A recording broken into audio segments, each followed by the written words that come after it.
ವೀಕ್ಷಕರೆಲ್ಲರಿಗೂ ನಮ್ಮ ವಾಹಿನಿಯ ದೈನಿಕ ರಾಶಿ ಫಲ ವಿಶೇಷ ಕಾರ್ಯಕ್ರಮಕ್ಕೆ ಸ್ವಾಗತ.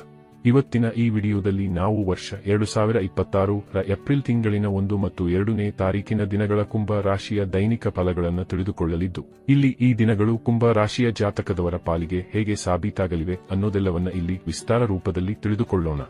ವಿಡಿಯೋ ಪ್ರಾರಂಭಿಸುವುದಕ್ಕೂ ಮುನ್ನ ಎಂದಿನಂತೆ ನಮ್ಮ ವಿನಂತಿ ಎಂದರೆ, ನೀವಿನ್ನೂ ನಮ್ಮ ಚಾನೆಲ್ ಸಬ್ಸ್ಕ್ರೈಬ್ ಮಾಡಿಲ್ಲವೆಂದರೆ ಈ ಕೂಡಲೇ ನಮ್ಮ ಚಾನೆಲ್ ಅನ್ನು ಸಬ್ಸ್ಕ್ರೈಬ್ ಮಾಡಿ. ಜತೆಗೆ ನಮ್ಮೆಲ್ಲ ವಿಡಿಯೋಗಳ ನಿರಂತರ ಅಪ್ಡೇಟ್ಸ್ಗಳಿಗಾಗಿ ತಪ್ಪದೇ ಪಕ್ಕದ ಬೆಲ್ ಐಕಾನ್ ಬಟನ್ ಕೂಡ ಕ್ಲಿಕ್ ಮಾಡಿ. ನಿಮ್ಮ ಜೀವನದಲ್ಲಿಯೂ ಏನಾದರೂ ಸಮಸ್ಯೆಗಳು ಬಾಧಿಸುತ್ತಲಿದ್ದರೆ ಈ ಕೂಡಲೇ ಸ್ಕ್ರೀನ್ ಮೇಲೆ ಕಾಣ್ತಿರುವ ನಮ್ಮ ಗುರೂಜಿ ನಂಬರಿಗೆ ಕರೆ ಮಾಡಿ ಶೀಘ್ರವೇ ಶಾಶ್ವತ ಪರಿಹಾರ ಕಂಡುಕೊಳ್ಳಿ. ವೀಕ್ಷಕರೇ, ಏಪ್ರಿಲ್ ತಿಂಗಳಿನ 1ನೇ ತಾರೀಕಿನ ದಿನವು ಬುಧವಾರದ ದಿನವಾಗಿರಲಿದ್ದು, ಇಲ್ಲಿ ಚೈತ್ರ ಮಾಸದ ಶುಕ್ಲ ಪಕ್ಷದ ಚತುರ್ದಶಿಯ ತಿಥಿ ಇರಲಿದೆ. ಹಾಗೆ ಈ ದಿನದಂದು ಉತ್ತರ ಫಾಲ್ಗುಣಿ ನಕ್ಷತ್ರದ ಗೋಚರದ ಜತೆಗೆ ವೃದ್ಧಿ ಹೆಸರಿನ ಯೋಗವಿರಲಿದೆ. ಚಂದ್ರದೇವನು ಈ ದಿನದಂದು ಕನ್ಯಾ ರಾಶಿಯಲ್ಲಿ ಗೋಚರಿಸಲಿದ್ದು, ಇಲ್ಲಿ ಸೂರ್ಯದೇವನು ಮೀನರಾಶಿಯಲ್ಲಿ ವಿರಾಜಮಾನನಾಗಿರಲಿದ್ದಾನೆ. ಈ ದಿನದಂದು ಯಾವುದೇ ಅಭಿಜಿತ ಮುಹೂರ್ತವಿರುವುದಿಲ್ಲ. ಇನ್ನು ಏಪ್ರಿಲ್ ತಿಂಗಳಿನ 2ನೇ ತಾರೀಕಿನ ದಿನವು ಗುರುವಾರದ ದಿನವಾಗಿರಲಿದ್ದು, ಇಲ್ಲಿಯೂ ಕೂಡ ಚೈತ್ರ ಮಾಸದ ಶುಕ್ಲ ಪಕ್ಷದ ಪೂರ್ಣಿಮೆಯ ತಿಥಿ ಇರಲಿದೆ. ಈ ದಿನವು ಹನುಮಾನ ಜಯಂತಿಯ ದಿನವೂ ಕೂಡ ಆಗಿರಲಿದೆ. ಹಾಗೆ ಈ ದಿನದಂದು ಹಸ್ತ ನಕ್ಷತ್ರದ ಗೋಚರದ ಜತೆಗೆ ಧ್ರುವ ಹೆಸರಿನ ಯೋಗವಿರಲಿದೆ. ಚಂದ್ರದೇವನು ಈ ದಿನದಂದು ಕೂಡ ಕನ್ಯಾ ರಾಶಿಯಲ್ಲಿಯೇ ಗೋಚರಿಸಲಿದ್ದು, ಇಲ್ಲಿ ಸೂರ್ಯದೇವನು ಸಹ ಮೀನರಾಶಿಯಲ್ಲಿ ವಿರಾಜಮಾನನಾಗಿರಲಿದ್ದಾನೆ. ಈ ದಿನದಂದು ಅಭಿಜಿತ ಮುಹೂರ್ತವು ಮಧ್ಯಾಹ್ನದ 12 ಗಂಟೆಯಿಂದ ಹಿಡಿದು ಮಧ್ಯಾಹ್ನದ 12 ಗಂಟೆ 50 ನಿಮಿಷದವರೆಗೂ ಇರಲಿದೆ. ವೀಕ್ಷಕರೇ, ಇದು ಈ 2 ದಿನಗಳ ಗ್ರಹ, ನಕ್ಷತ್ರ ಮತ್ತು ಯೋಗಗಳ ಕುರಿತಾಗಿರುವ ಮಾಹಿತಿಯಾಗಿದ್ದು, ಈ ಮಾಹಿತಿಯನ್ನೇ ಆಧರಿಸಿ ಈಗ ಈ ದಿನಗಳ ಕುಂಭ ರಾಶಿಯ ಫಲಗಳನ್ನು ನೋಡೋಣ. ಮೊದಲಿಗೆ ಇಲ್ಲಿ ಏಪ್ರಿಲ್ ತಿಂಗಳಿನ 1ನೇ ತಾರೀಕಿನ ದಿನದ ಕುಂಭ ರಾಶಿಯ ದೈನಿಕ ಫಲಗಳನ್ನು ತಿಳಿದುಕೊಳ್ಳುವುದಾದರೆ, ಈ ದಿನದಂದು ಚಂದ್ರದೇವನು ಕನ್ಯಾ ರಾಶಿಯಿಂದ ನಿಮ್ಮ ಅಷ್ಟಮ ಭಾವದಲ್ಲಿ ಗೋಚರಿಸಲಿದ್ದಾನೆ. ಹೀಗಾಗಿ ಇಲ್ಲಿ ನಿಮ್ಮ ಅಷ್ಟಮ ಭಾವದಲ್ಲಿ ವಿಪರೀತ ರಾಜಯೋಗದ ನಿರ್ಮಾಣವಾಗಲಿದೆ. ಆದಾಗ್ಯೂ ಈ ದಿನದಂದು ನೀವು ಅನೇಕ ವಿಷಯಗಳಲ್ಲಿ ಎಚ್ಚರಿಕೆಯನ್ನು ಸಹ ಹೊಂದಿರಬೇಕಾಗಿ ಬರಲಿದೆ. ಇದರ ಹೊರತಾಗಿ ಇಲ್ಲಿ ನಿಮಗೆ ಗುಪ್ತ ಧನದ ಪ್ರಾಪ್ತಿ ಉಂಟಾಗಲಿದೆ. ಇಲ್ಲಿ ನಿಮಗೆ ವಿದೇಶದಿಂದ ಧನ ಸಂಪಾದಿಸುವ ವಿಶೇಷ ಅವಕಾಶದ ಪ್ರಾಪ್ತಿಯೂ ಕೂಡ ಉಂಟಾಗಲಿದೆ. ಇಲ್ಲಿ ನಿಮಗೆ ಆಮದು ರಫ್ತು ಕ್ಷೇತ್ರದಿಂದಲೂ ಲಾಭದ ಪ್ರಾಪ್ತಿ ಉಂಟಾಗಲಿದೆ. ವಿಶೇಷವಾಗಿ ಇಲ್ಲಿ ಯಾರು ವಿದೇಶದಲ್ಲಿರುವರೋ ಅವರಿಗೂ ಅಧಿಕ ಲಾಭದ ಪ್ರಾಪ್ತಿ ಉಂಟಾಗಲಿದೆ. ಇಲ್ಲಿ ಲಾಟರಿಯ ತನಕದ ಯೋಗ ನಿಮ್ಮದಾಗಿರಲಿದೆ. ಆದರೆ ಈ ದಿನದಂದು ನೀವು ಯಾವುದೇ ಹೊಸ ಹೂಡಿಕೆಗಳನ್ನು ಮಾಡಲು ಹೋಗಬಾರದು. ಆದಾಗ್ಯೂ ಇಲ್ಲಿ ನೀವು ಈ ಹಿಂದೆ ಮಾಡಿದ್ದ ಹೂಡಿಕೆಗಳು ನಿಮಗೆ ಲಾಭವನ್ನು ಕರುಣಿಸಬಹುದಾಗಿವೆ. ಆದರೆ ಇಲ್ಲಿ ವಿಶೇಷವಾಗಿ ಸ್ಟಾಕ್ ಮಾರ್ಕೆಟ್, ಕಮೋಡಿಟಿ ಸೆಕ್ಟರ್ನಿಂದ ನೀವು ದೂರವಿರುವುದು ಉತ್ತಮವಾಗಿರಲಿದೆ. ಜತೆಗೆ ಹಳೆಯ ಹೂಡಿಕೆಗಳ ಮೇಲೆ ನೀವು ಕೆಲಸ ಮಾಡಬಹುದಾಗಿದೆ.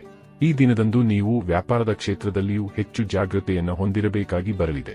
ಇಲ್ಲಿ ನೀವು ಏನೇ ಮಾತನಾಡುವಿರಾದರೂ ಅಳೆದು ತೂಗಿ ಮಾತನಾಡಬೇಕು.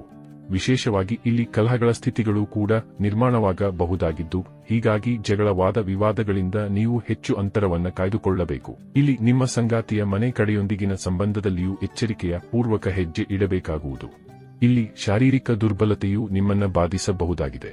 ಅನಾರೋಗ್ಯ ಸಮಸ್ಯೆಗಳು ನಿಮ್ಮನ್ನ ಸುತ್ತುವರೆಯಬಹುದಾಗಿದ್ದು, ಈ ಸಂಬಂಧವು ಅಗತ್ಯ ಮುನ್ನೆಚ್ಚರಿಕೆ ಹೊಂದಿರಬೇಕು. ಇನ್ನು ಇದರ ನಂತರದಲ್ಲಿ ಏಪ್ರಿಲ್ ತಿಂಗಳಿನ 2ನೇ ತಾರೀಕಿನ ದಿನದ ಕುಂಭ ರಾಶಿಯ ದೈನಿಕ ಫಲಗಳ ಕುರಿತಾಗಿ ತಿಳಿದುಕೊಳ್ಳುವುದಾದರೆ, ಈ ದಿನದಂದು ಕೂಡ ಚಂದ್ರದೇವನು ನಿಮ್ಮ ಅಷ್ಟಮ ಭಾವದಲ್ಲಿಯೇ ಗೋಚರಿಸಲಿದ್ದು, ಹೀಗಾಗಿ ಇಲ್ಲಿಯೂ ಕೂಡ ನಿಮಗೆ ಒಂದಿಷ್ಟು ತಾತ್ಕಾಲಿಕ ಹಿನ್ನಡೆ ಉಂಟಾಗಬಹುದಾಗಿದೆ. ವಿಶೇಷವಾಗಿ ಈ ದಿನದಂದು ನಿಮಗೆ ತಲೆನೋವಿನಂಥ ಸಮಸ್ಯೆಗಳು ಕೂಡ ಬಾಧಿಸಬಹುದಾಗಿವೆ. ಇಲ್ಲಿ ನಿಮಗೆ ಮಾನಸಿಕ ಚಿಂತೆಯ ಜತೆಗೆ ಹಳೆಯ ರೋಗಗಳಲ್ಲಿ ಉಲ್ಬಣತೆಯೂ ಕೂಡ ಉಂಟಾಗಬಹುದಾಗಿದೆ. ಆದರೆ ಇದರ ಜತೆಗೆ ಈ ದಿನದಂದು ನಿಮಗೆ ಗುಪ್ತ ಧನದ ಪ್ರಾಪ್ತಿಯೂ ಕೂಡ ಉಂಟಾಗಬಹುದಾಗಿದೆ.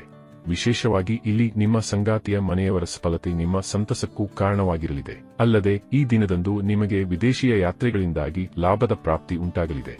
ಆಮದು ರಫ್ತು ಕ್ಷೇತ್ರದಲ್ಲಿಯೂ ಧನಲಾಭದ ಯೋಗವಿರಲಿದೆ. ಇಲ್ಲಿ ಅಚಾನಕ್ಕಾಗಿ ನಿಮ್ಮ ಸಿಕ್ಕಿಬಿದ್ದಿದ್ದ ಹಣವೂ ಕೂಡ ಮರಳಿ ನಿಮ್ಮ ಕೈ ಸೇರಬಹುದಾಗಿದೆ. ಇಲ್ಲಿ ನಿರ್ಮಾಣವಾಗಲಿರುವ ವಿಪರೀತ ರಾಜಯೋಗದ ಪ್ರಭಾವಗಳು ನಿಮಗೆ ರಾಜನಂತಹ ಜೀವನವನ್ನು ಸಹ ಕರುಣಿಸಬಹುದಾಗಿದೆ. ಇಲ್ಲಿ ನಿಮ್ಮ ಆದಾಯದ ಮೂಲಗಳು ಕೂಡ ಒಂದಕ್ಕಿಂತಲೂ ಅಧಿಕವಾಗಿರಲಿವೆ. ವಿಶೇಷವಾಗಿ ಈ ದಿನದಂದು ನಿಮ್ಮ ಅನೇಕ ಪೆಂಡಿಂಗ್ ಕಾರ್ಯಗಳು ಕೂಡ ಸಂಪನ್ನಗೊಳ್ಳಬಹುದಾದ ಯೋಗಗಳಿರಲಿವೆ. ಹಾಗೆ ಇಲ್ಲಿ ನೀವು ಕನ್ಫ್ಯೂಷನ್ ಸ್ಥಿತಿಯಿಂದಲೂ ಹೊರಬರಲು ಸಾಧ್ಯವಾಗಲಿದೆ. ಈ ದಿನದಂದು ನೀವು ವಿದೇಶಕ್ಕೆ ಸಂಬಂಧಿಯ ಪ್ರವೇಶಾತಿ ಪರೀಕ್ಷೆ ಬರೆಯುವಿರಾದರೂ ಖಂಡಿತ ಉಚಿತ ಪರಿಣಾಮಗಳ ಪ್ರಾಪ್ತಿ ಉಂಟಾಗಲಿದೆ. ಇಲ್ಲಿ ನಿಮಗೆ ವಾಹನದ ಸುಖವೂ ಕೂಡ ಲಭಿಸಬಹುದಾಗಿದೆ.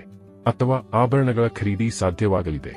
ವಿಶೇಷವಾಗಿ ಇಲ್ಲಿ ಜಾತಕದವರ ಸ್ವಂತ ಮನೆಯ ಕನಸು ಕೂಡ ಈಡೇರಬಹುದಾಗಿದೆ. ಇಲ್ಲಿ ವಿದ್ಯಾರ್ಥಿಗಳಿಗೆ ಒಂದಿಷ್ಟು ಮಿಶ್ರ ಫಲಗಳ ಪ್ರಾಪ್ತಿ ಉಂಟಾಗಲಿದೆಯಾದರೂ ಯಾರು ವಿದೇಶದಲ್ಲಿ ವ್ಯಾಸಂಗ ಮಾಡುತ್ತಲಿದ್ದಾರೋ ಅವರಿಗೆ ಮಾತ್ರ ಭರಪೂರ ಶುಭ ಯೋಗಗಳು ಲಭಿಸಲಿವೆ. ಒಟ್ಟಾರೆಯಾಗಿ ಇಲ್ಲಿ ಈ 2 ದಿನಗಳು ನಿಮ್ಮ ಪಾಲಿಗೆ ಒಂದಿಷ್ಟು ವಿರೋಧಾಭಾಸದಿಂದ ಕೂಡಿರಲಿದ್ದು, ಇಲ್ಲಿ ಪರಿಸ್ಥಿತಿಗೆ ಅನುಗುಣವಾಗಿ ನಿಮ್ಮ ದಿನಚರಿಯನ್ನು ಸರಿದೂಗಿಸಿಕೊಂಡು ಮುನ್ನಡೆಯಬೇಕು. ವೀಕ್ಷಕರೇ, ಇದು ಈ 2 ದಿನಗಳ ಕುಂಭ ರಾಶಿಯ ದೈನಿಕ ಫಲಗಳ ಸಂಪೂರ್ಣ ಮಾಹಿತಿ. ಈ ಮಾಹಿತಿ ನಿಮಗೆ ಇಷ್ಟವಾದರೆ ವಿಡಿಯೋವನ್ನು ಲೈಕ್ ಮತ್ತು ಶೇರ್ ಮಾಡಿ. ಹಾಗೆ ಚಾನೆಲ್ ಸಬ್ಸ್ಕ್ರೈಬ್ ಮಾಡುವುದರೊಂದಿಗೆ ನಿರಂತರ ವಿಡಿಯೋ ಅಪ್ಡೇಟ್ಸ್ಗಳಿಗಾಗಿ ತಪ್ಪದೇ ಪಕ್ಕದ ಬೆಲ್ ಐಕಾನ್ ಬಟನ್ ಕೂಡ ಕ್ಲಿಕ್ ಮಾಡಿ.